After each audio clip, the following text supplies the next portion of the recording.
Welcome, Wizard Apprentices. Let's take a look at more visual workflow. Today, we're going to do a scenario called product validation. But first, let me tell you a story.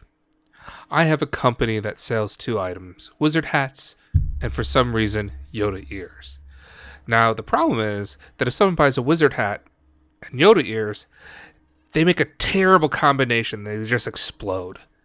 I mean, isn't that ugly? So we're going to resolve this by adding some product validation. So when a person tries to close an opportunity with both ears and a hat, they'll be stopped. So here's our flow already built. Our first step is to take a look at all the products that are on our opportunity. And we do this using a fast lookup because we can get more than one product. We're going to look up the opportunity line items, which is what Salesforce calls opportunity products. And we're just going to grab any opportunity that matches our opportunity ID, which will pass into the flow from a button. We'll set the variable to be an S-object collection. This is what VR products is. And then we'll pass into that collection the ID of each opportunity product and the product family that product belongs to. Our next step is to loop through all these products. This is a very simple element that we've looked at in the past. So we're going to loop through our collection VR products, and we're going to assign a loop variable, which is going to be a single S-object variable. That's what VR this product is. From here, we're going to enter our loop for each record, and we're going to start with the decision element. In our decision element, we're simply taking a look to see whether or not the product family contains the word wizard. If it does, then we have a wizard product. If it doesn't, we have a non-wizard product, which is our default outcome. So you can see we bifurcate our path here. On either end, we have an assignment. This assignment is really doing the same thing. What it's doing is it's adding a 1 to a variable that I'm calling, in this situation, wizard count. My other side, I'm doing a non-wizard count. So I'm simply counting the number of products that are on this opportunity that fall into either a wizard category product family or a non-wizard category product family. Once I've looped through all the products, we end the loop and we go to another decision element. And this is where I'm going to take a look to see, do I have a mixture of products?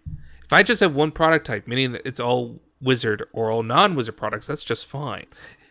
Let's take a look at the wizard count, and if it's greater than 0 and the non-wizard count is 0, we're fine. The inverse is also true. If the wizard count is 0 and the non-wizard count is greater than 0, that's also fine.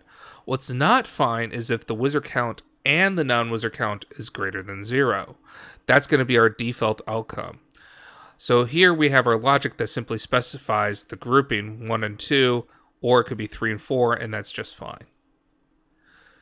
This is where we have our choice. If it just says one product type, we're going to go ahead and set the opportunity to be closed 1, and we're done. If it has more than one record type, we're going to present an error. And this particular error is simply going to be, hey, you got an error. You can't have both Wizard and Yoda products in a single sale. That would be absolute madness. Besides, who wants to wear Yoda ears anyways? To launch our flow, we're going to use a button. And our button is going to sit on the opportunity. And it's simply going to be the flow URL, which we can find from our flow page. We are passing in our opportunity ID to the VR op ID variable. That's that variable we use to begin with to search for all the different products on an opportunity. And then we'll return the user to the opportunity. That's what this ret URL does. It says, take the user to this opportunity record once it's done.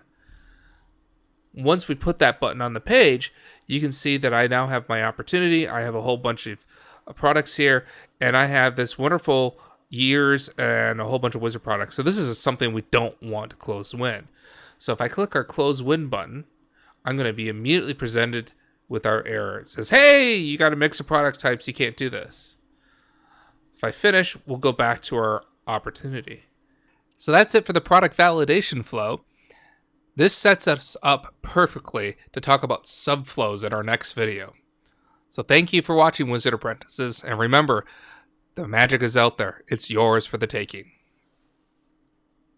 Be sure to check out some of the other videos, including the Visual Workflow Wizard Apprentice series, our Wizard Apprentice series for Process Builder, the time when Mark Ross and I dressed up as Flownatics for Dreamforce, and, of course, the blooper reel from the admin parody we did for Dreamforce 2014.